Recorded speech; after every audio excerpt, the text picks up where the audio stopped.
what's up? Práve sleduješ Layer by Layer. Moje meno je Facefront, toto je U-Beat a dneska vám ukážeme, ako sme spravili beat pre Ektora na track Jako ja. Neraj tu nevinou, našla si náradu, nic jinýho to není, jo. Neraj tu nevinou, pobavíme, kdo s nima všema dopadá, většinou na montáž a zahodí. Nachádzame sa v Bratislave, v štúdiu v Ruke hore a teda ukážeme vám nejaký ten menší sos. Prvé, čo sme začali robiť, bola melódka. A bolo to pôvodne tak, že ja som tú melódku poslal Jubicovi, on tam dorobil vlastne drums a ve finále to poslal Ektorovi priamo a vlastne sme to nejak dali dokopy, hej, že on spravil drums a ja som spravil melódku a keď som začal s melódkou, tak prvé, čo som začal robiť, bolo piano. Vedel som, že chcem robiť nejaký melodickejší beat, kind of melancholic, alebo tak nejak proste, aby to malo taký melancholický vibe. Takže som si vybral pianko. Ukážem vám za chvíľku, ako som robil celý ten proces tej melódky, aby som vytvoril tú emóciu. A vždy, keď začínam robiť beat, či už melódku, alebo celkovo nejaký beat, tak vždy začínam pianom a vlastne potom si ho iba mením na nejaké iné zvuky, keď chcem robiť nejaký elektrickejší beat, alebo ako by som to nazval, tak si zmením proste to pianko na nejaký elektrický zvuk, keď chcem robiť nejaké trumpetky, tak si to zmením na trumpetky a vlastne taký je tento môj proces. OK, čiže tu mám otvorené to pianko. Začal som vlastne tým, že som si urobil ako keby základné chords. Vlastne najprv som si spravil, začal som D sharp minor notou, akože key of the melody je D sharp minor. Vytvorilo mi to úplne krásny vibe, tá melódka, taký melancholický. Trochu romantický a už som vedel, že sa niečo veľmi zaujímavé rysuje. Takže potom som tam pridal vlastne tieto vrchné noty, aby to nebolo také moc repetitívne. A tie vrchné noty tomu dodávajú ešte vlastne viac taký ten melancholický vibe a aký by to graduje spolu s tým spodným pianom. Pridal som tam potom basu, ktorú som zdvojil, aby ten spodok toho piana bol taký plnší a väčšinou, keď robím takto melódie, hlavne piana, tak stačí mi iba jedno piano a mám aký keby celý beat hotový a pridávam tam už iba nejaké textúry a tak tieto veci. Čiže piano bola prvá vec a hneď po piane som tam pridal vokály, lebo vedel som, že chcem spraviť beat, ktorý bude mať v sebe vokály, čiže som tam pridal vokály z Arcadeu, ktorý bohužiaľ už nemám, ale mám tu stopu. Boli to, tuším, Distant Vocals, či jak sa to volá? Hej, Distant Vocals presety a vlastne spolu s tým Arcadeom to znelo takto.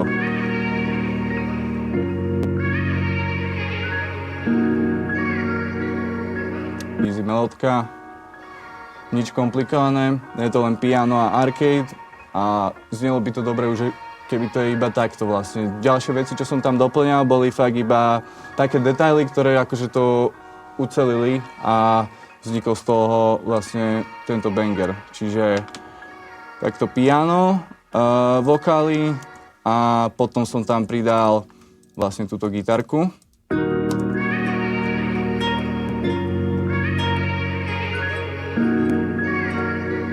Ktorá tomu dodáva tiež takú melodickosť. Začína to klasicky na D-čku, akože na tej root note, ktorú tam máme. D, F, A sharp. A tuto vlastne v druhej časti to ide nižšie. Čiže tak. Efekty, ktoré som na to dal. Reverb. Veľký reverb. Chcel som, aby ten zvuk bol vlastne v pozadí, čiže som tam dal dosť tučný reverb. Dal som tam delay. Preset je ping-pong. Tento. A dal som to vlastne na polovicu. Pohral som sa s levelingom. Trošku som znížil cut-off. A gitarka je vybavená. OK, potom ďalší zvuk, ktorý som tam pridal, vlastne popri tej gitárke, prišlo mi to ako keby, že to bolo také prázdne, čiže chcel som tam ešte jeden nejaký zvuk pridať ku tej gitárke vlastne, čo tam bude vlastne iba doplňať celý ten beat, čiže som tam pridal takúto textúru.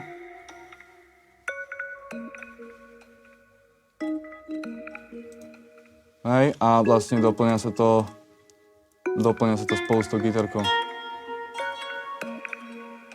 A robí to taký celkom príjemný efekt.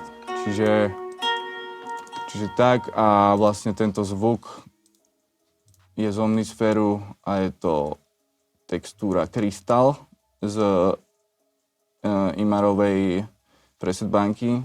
Imar je vlastne producent z Holandska, ktorý vlastne vydal svoju Omnisphere banku a od neho akože mám fakt naložené zvuky, čiže keby náhodou niekto chce, tak dobrý tip. Imarov pack vlastne do Omnispheru. Čiže takto. OK, a posledný zvuk, čo som pridal, bola vlastne táto Omnispherová melódka.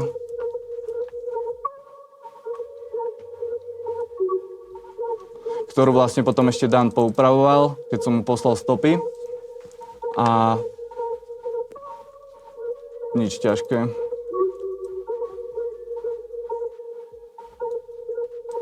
Vlastne sa to tam len to tam existuje v tom beate. Moc to ani není počuť v tom tracku, ale je to tam. Čiže dokopy to znie takto.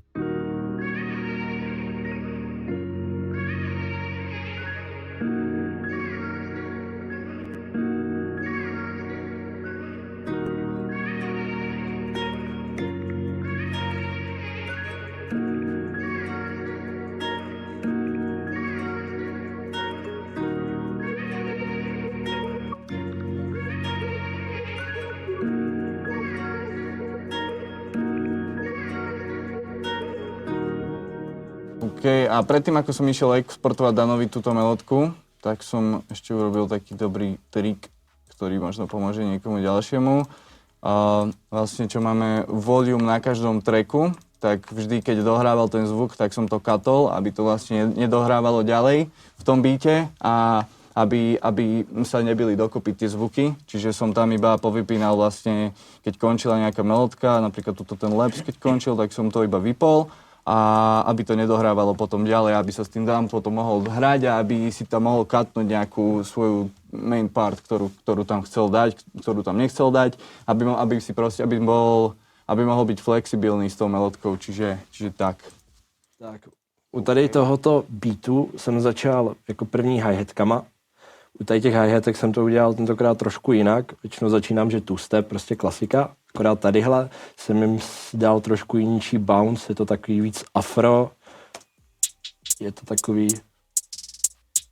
Aj, presne. No, BPM je... Přesně tak, 95 BPM, nic rychlýho, rolls.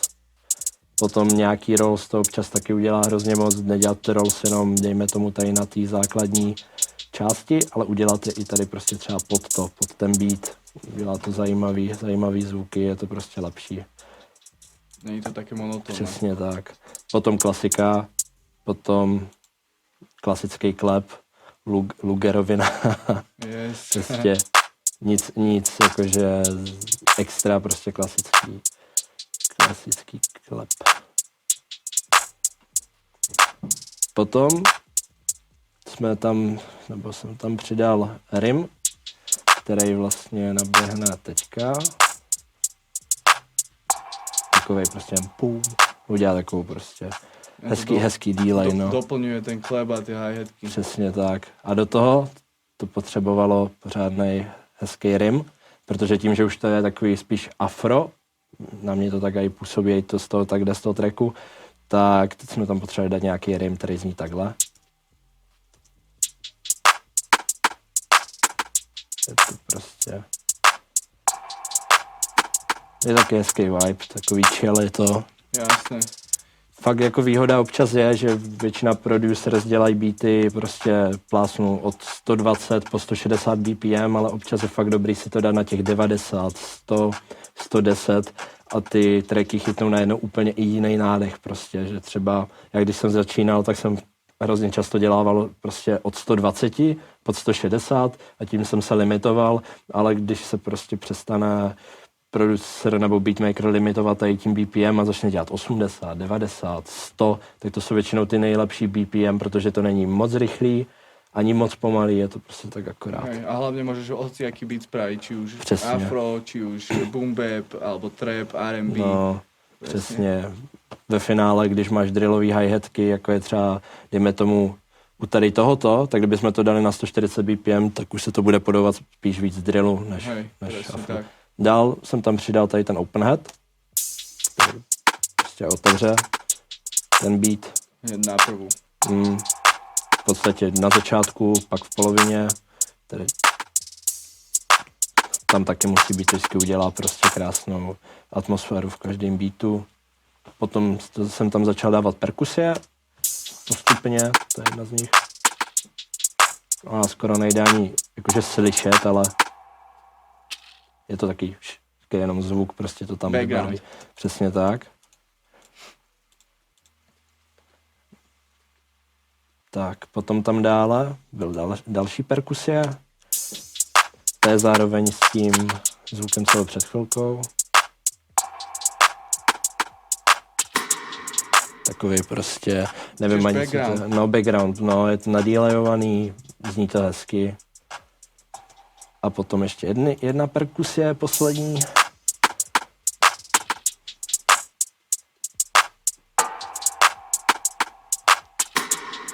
Taky nadílejovaný. Ono to prostě udělá to prostě pěkný atmo, vyplní to takový ty mezery, kde už se dlouho nic neděje. Zase taky není dobrý to mít úplně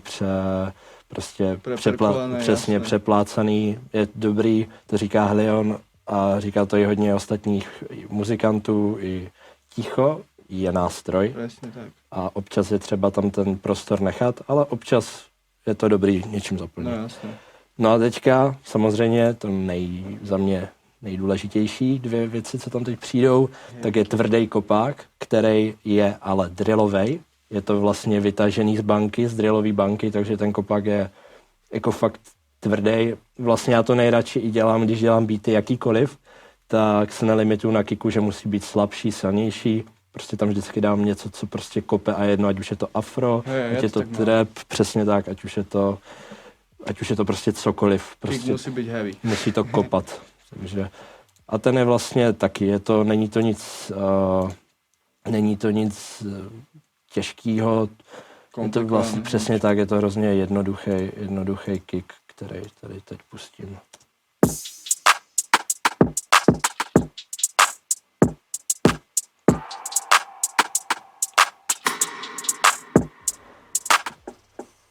Potom takový ještě jako zajímavý fakt, který jsem se naučil, když už mám třeba udělanou nějakou melodii, nebo mi Facefront poslal tady tento sample nebo loop, který udělal, a snažím se tam najít ten správný kopák, aby to kopalo ve správný moment. Často je dobrý začít tím, že dává ten kopák na začátek každého toho akordu. A na základě toho třeba, když slyším melodku, která jde nahoře, která dělá třeba, já nevím, nějaký ty variace, co vlastně byly předtím na tom pianu, tak na základě toho, kdy hitne to piano, tak ať hitne i kopák. Protože pak začne kopat vlastně kopák i ta melodie zároveň a udělá to třeba tady tyto zajímavý prostě melodický variace a zní to prostě hezky a není úplně těžký se k tomu nějak dopátrat, jak najít ten vibe, to občas stačí prostě fakt jenom opisovat to, co už je v té melodii, nebo v tom samplu, anebo když si udělá někdo vlastní prostě sample nebo loop, tak dejme tomu, začne podle basy a akordů to tam přidávat a podle variací, tak prostě to bude znít líp, než když to tam bude random střílet. Tak. A teď jako poslední, nejdůležitější 808. Našlapaná 808, ta vypadá, když ji otevřem, ta vypadá takhle, prostě nabůstěná, nebát se toho, soft clipper na master a cutnout spotky u melodky, která tam je vlastně to hnedka ukážu, já ani nevím, jestli jsem ji katoval. Občas se stane, že není třeba, ale zrovna tady jsem to udělal. Tady je třeba, toto je vlastně ten sample, který mi Facefront poslal, vlastně celý v pokupě, spodek seklej, trošku tady, aby tam byl. Znelo to takhle líp. Presne, ja keď robím melódku, tak nekatujem ani spotky, nechávam to na tom druhom producentovi, nech si to upraví podľa seba, lebo nikdy neviem, aký beat ide ten človek, ktorému to posielam, z toho robiť. Čiže je lepšie to tak nechať a aby si ten človek proste mohol s tým loopom alebo samplom robiť, čo chce.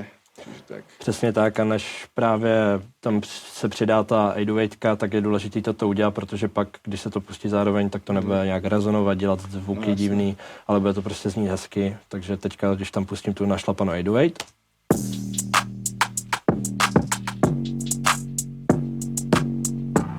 tak to prostě zní super. Potom vlastně poslední, co tady je, tak jsou už jenom přechody. Nějaký riser, zrovna od Codyho, producenta. Myslím, že oba dva.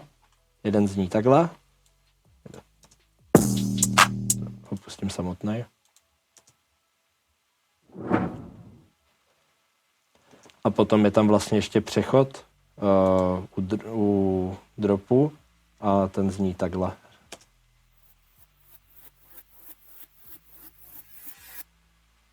Ještě je tady jeden, vlastně než začne drop, tak je to takový, jakože ne, že signature, ale používal to signature jako Pelis, tak jsme to použili ještě před tím dropem, nebo jsem to použil jako takovej efekt, tak to udělal hezky.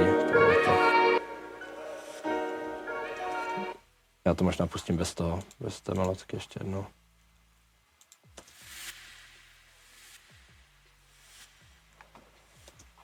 Když se to pak všechno pustí dohromady, tak to zní nějak takto.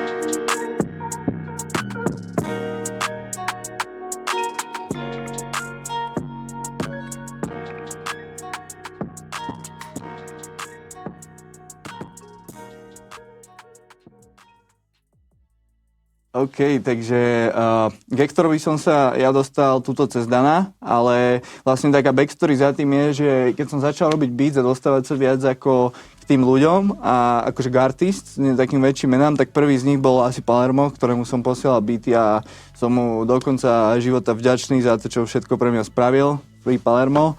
A vlastne Palermovi som posielal beats a tie, čo si vlastne on nevybral, tak posielal ďalej, lebo vedel, akože, že som dobrý, tak posielal ich potom aj Hektorovi ich púšťal, Pilsimu a tak ďalej a vlastne oni sa dozvedeli o mne vďaka vlastne Palermovi, aj Sergej a všetky vlastne placementy, ku ktorým som sa na začiatku dostal, tak boli vďaka Palermovi, čiže mu veľmi pekne ďakujem. A bolo to tak s touto melódkou, že spravil som ju, vedel som, že to je banger, ale nenapadali ma do toho drums, aké by som tam chcel spraviť a vedel som, že Jubic proste má ten sos a keď mu niečo pošlem, že z toho väčšinou je úplný hit. A takže som mu poslal melódku, on to spravil do nejakých, neviem, či ešte v ten deň dokonca to nespravil, poslal mi to back a potom už to išlo vlastne. Potom sme to asi posielali Hektorovi. Hektorovi a ten to hnedka vybral, hnedka to nahrál a mali sme, to, co z toho vzniklo. Mali sme trochu patálie s tým, lebo vlastne Hektor je dosť prísny na výber beatov a dá si na tom dosť záležať, za čo to veľmi akože cením, že má taký prístup k tým beatom, takže museli sme tam urobiť pár zmien, pár switchov a vlastne nejakých, koľko to mohlo trvať, mesiac a bol hotový ten track, vlastne prvý to mal asi Dan, ja som to ešte nepočul, si tuším, až keď to vyšlo a som veľmi rád za tento kolab broský. No, já jsem se k Ektorovi dostal skrz Special Beatse a Jerry Leeho, protože když Ektor v podstatě pracoval na tady té desce Detektor 3, tak vlastně první beaty, co jsem, jak kdyby, na kterých jsem spolupracoval, tak bylo to Není hra se Specialem a Ještě chvíli. A na základě toho jsme si potom s Ektorem napsali nějak na Instagramu, potom jsem už to měl nějak připravený a došlo vlastně k tomu, že chtěl, ať mu pošlu vlastně i čistě svoje beaty, nebo beaty prostě, který já jsem finishoval. A právě jeden tady z těch beatů byl právě tady ten jako já. A bolo to už, keď ste dokončili vlastne To není hra, že bol to jeden z tých posledných trackov asi, že? Byl to jeden právě z těch posledních, myslím, že to bylo někdy ve stejné době společně, jak byl track Upgrade, tak byl i tady tenhle. A bylo to prostě tady z tohoto období. A tak jsem se vlastně k Ektorovi dostal a bylo to vlastně díky spolupráci s klukama, kteří s něma dělali, velký shoutout Special Beats, Jerry Lee. Yes, sir. A tak jsem se k němu dostal já. Okay. No, v dnešnej dobe, keby mám znova začať robiť beats, tak určite by som pozeral layer by layer. A je to hlavne kvôli tomu, že niektorí Slováci, alebo Češi, alebo takto naši producenti, niektorí možno nerozumejú po anglicky a tie tutoriály na YouTube, že možno by tomu tak nerozumeli a nepochopili by ten kontext, že videli by to pred sebou, že jak to robí, ale nechápali by, čo ten človek hovorí, ale to akože len niektoré percento, hej, ľudí, ale určite je lepšie, keď si pozrieš nejaký tutoriál a rozpráva niekto buď po česky a po slovensky a povie ti aj nejakú backstory za tým a tak, že tomu úplne chápeš presne a skôr sa to na teba nalepí, takže určite by som kúkal nejaké naše, teda nejaké buď tutoriály alebo takto deconstructed videá a určite by som viac robil, ako pozeral tie videá, lebo s týmto som mal dosť problém, že som bol demotivovaný z toho, že neviem spraviť nejaký beat, ale potom som si kúkol 10 tutoriálov a keď som dopozeral ten 10, tak som zabudol, čo bolo v tých 9 predtým. čiže viac by som určite len robil, lebo inak sa to nenaučíš proste, len tým, že to budeš robiť, není na to žiadna skratka ani nič iné, len to musíš proste robiť, lebo aj kokos maliar, keď maluje, tak nepozrie si tutoriál na YouTube a nie z neho Picasso, ale musí to naozaj robiť a musí pri tom stáť a musí tomu obetovať nejaký čas a to je presne to, čo by som asi robil. No, a ty, bro? Já bych udělal to, jak jsem to asi aj udělal na začátku, když jsem začal dělat beaty, jako nějaký trapový beaty. V první řadě bych si našel jak kdyby nějaký jenom základy toho, jak se zestaví ten beat. Jakože, že tam musí být hi-hatka, 808, tady tyhle ty věci, co jsem vlastně udělal a začal jsem se učit, jak udělat 808, aby prostě, jak ji vybrat. To zase právě já jsem dělal to, že jsem hledal na YouTube v zahraničí, ale chápu, že někdo může být limitovaný tím jazykem. Ale na druhou stranu je to něco, co třeba mě angličtinu posunulo úplně o několik levelů nahoru. Ne, to je zase těž pravda. Protože když jsem začínal, tak jsem měl angličtinu hroznou a teď vlastně rozumím jako fakt dobře. A určitě tady taky podíval bych se na, kdyby to bylo dneska taky na tohleto video, nebo i další třeba, když budou prostě vycházet potom, protože v naší době tohleto tady v Čechách nebylo. Tak taký najväčší sosík asi, že čo používam, tak sú určite Labs, lebo je to free, akože nie je všetko, ale vlastne keď je to od Spitfireu, takže je tam veľa free, fakt, že unique zvukov, ktoré sú není úplne akože ohrané, ako napríklad Omnisphere, preto akože Omnisphere je tiež dobrý na začiatok, určite by som každému doporučil skúsiť Omnisphere, ale už keď niekto urobí 600 bitov v Omnisphere, tak už mu to príde, že to je akože všetko to isté a že nemá tam čo nové nájsť. A Dobrá alternativa Omnisphereu potom, aj klidne do začiatku je Analog Lab. Analog Lab, presne. Analog Lab 5, to je presne, tam sú extrémne super zvuky. A niečo, čo sa týka mixu, tak asi Goodharts pluginy, Wow Control 3. To je jeden z mojich obľúbených pluginov. Dodáva to tomu pluginu takú tú, ako keby to hrá proste z nejakej platne starej, že je proste taký oldschoolový vibe to dodá tým melódkam, hlavne na melódky to teda používam. Potom, čo by som ešte doporučil, napríklad... Jakože třeba já, co se týče i toho, když dělám samply, tak určitě Valhalla Bundle, to je presne. prostě základ všeho, všech Valhalla. reverbů a delayů za mě. Áno, ale tak Valhalla je super plugin, mám ho rád a akože sú tam dobré presety, ale so všetkými týmito, všetky tieto pluginy, ktoré vymenovávame, sú vlastne to isté, ktoré sú, je to vlastne to isté ako basic pluginy v FL-ku, len je to inak akože spracované a viac sa musí človek hrať s tými, napríklad Fruity Reverb 2, čo je klasický k FL-ku, tak je to isté jak Valhalla, len to není tak spracované a není tam, nemáš tam toľko tých presetov a viac sa s tým akože musíš hrať s tými knobs a tak, čiže akože všetko sa dá spraviť aj s tými basic pluginmi, ale samozrejme hej, tá Valhalla je super. FabFilter Pro Q napríklad, to je super. Jakože ale úplně na rovinu ještě potom jako ke všem tady těm nejlepším pluginům. Když už je to tak, když už ten beat je nějak, dejme tomu udělaný, dejme tomu i když už je tam udělaná ta melodka, všechno tady tak prostě nejlepší je to úplně nějak nepřehrocovat.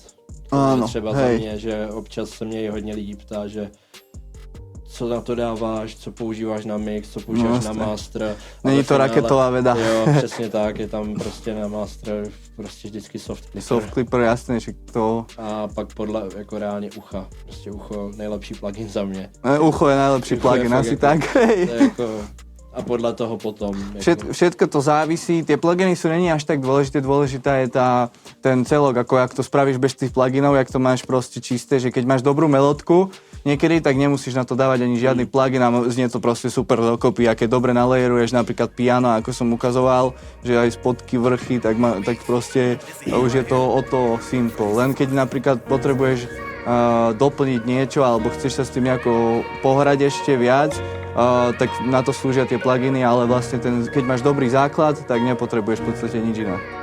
Čiže tak.